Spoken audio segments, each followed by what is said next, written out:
महाराष्ट्राचे पर्यटन, कला, संस्कृती व कृषी याविषयीची माहितीपूर्ण व्हिडिओ बघण्यासाठी राजेंद्र भोसले या यूट्यूब चॅनलच्या खालील दिलेल्या लाल सबस्क्राईब बटनवर क्लिक करा व सबस्क्राईब करा।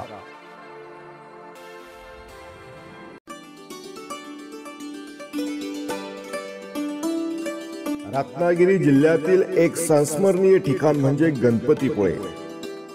सुट्टीच्या काळात आणि जवळपास प्रत्येक शनिवार रविवार गणपतीपुळे हे लाखो भाविकांनी व पर्यटकांनी गजबजलेले असते।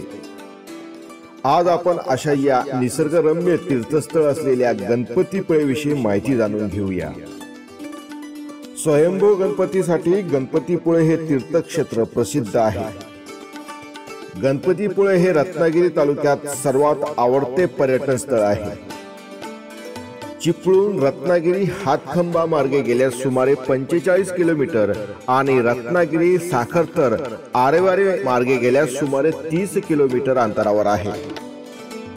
सांगली मिरज मार्गे येणाऱ्या प्रवाशांना हातखंबा येथून गणपतीपुळे येथे जाता येते।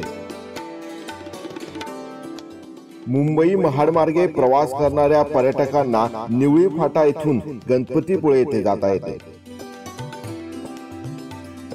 कोकण रेल्वेने आल्यास रत्नागिरी स्टेशनवर उतरून बस किंवा रिक्षाने आपल्याला गणपतीपुळे येथे जाता येते।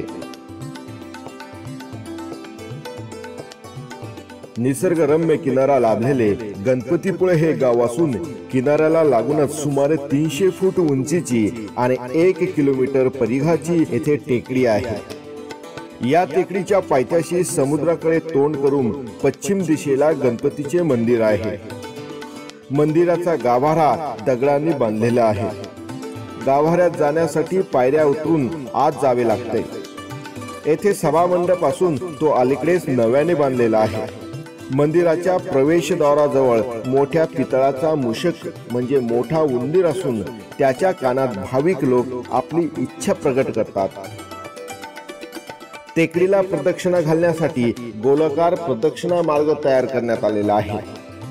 रत्नागिरी जिल्ह्यातील जांभ्या दगडाचे येथील सौंदर्य आपले मन वेधून घेते।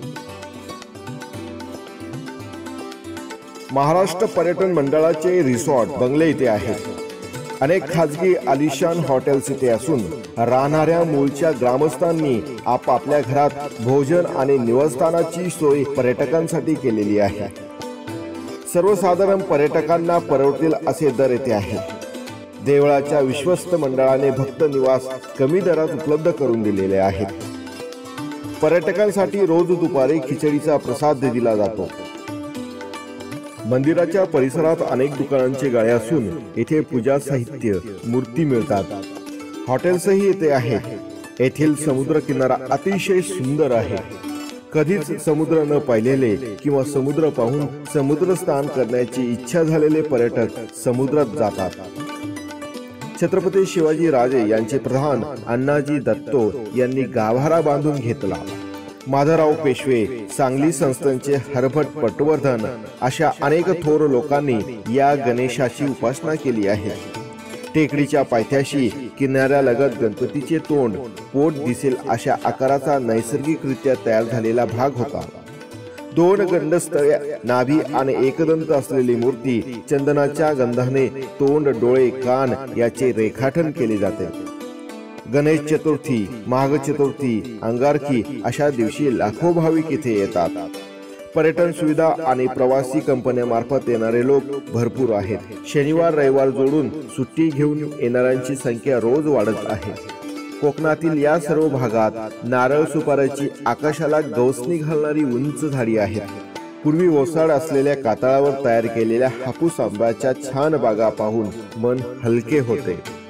शहरातील सिमेंटचे जंगल आणि गर्दीतून बाहेर पडल्याचे समाधान मिळते। शिवाय श्री गणेशाच्या दर्शनाने शांती लाभते। भगवान परशुरामांनी चिपळूण जवळ परशुराम क्षेत्र निर्माण केले। उपासनेसाठी गणपतीचे अस्तित्व असावे म्हणून प्रार्थना केली। त्यामुळे हा स्वयंभू गणपती प्रगट झाला अशी आख्यायिका आहे। फार पूर्वी कोणी एक वाटसरू किनाऱ्याने चालत असता त्याला ठेच लागली। त्याने खाली पाहिले, त्याला साधारण गणपतीसारखा आकार दिसला। त्याची श्रद्धा बसली, ही गोष्ट कानोकानी पसरली, त्यामुळे त्या जागेला देवत्व प्राप्त झाले. अशा स्वरूपाची याची कथा आहे. अंधश्रद्धा वगळता गणपतीपुळे हे तीर्थक्षेत्र झाले असून लाखो भाविक येथे येतात. येथे प्राचीन कोकण सृष्टी निर्माण केलेली आहे. जुन्या काळातील 12 बलुतेदार पद्धतीची माहिती इथे मिळते. जवळच असलेले मालगुंड या गावी कवी केशवसूत यांची स्मारक आहे. गणपतीपुळेपासून 20-25 किलोमीटर अंतरावर जयगड बंदर आहे. येथे जिंदाल कंपनीची वीज निर्मिती प्रकल्प आहे. मोगलकालीन किल्ला आहे. कर्णेश्वर मंदिर आहे.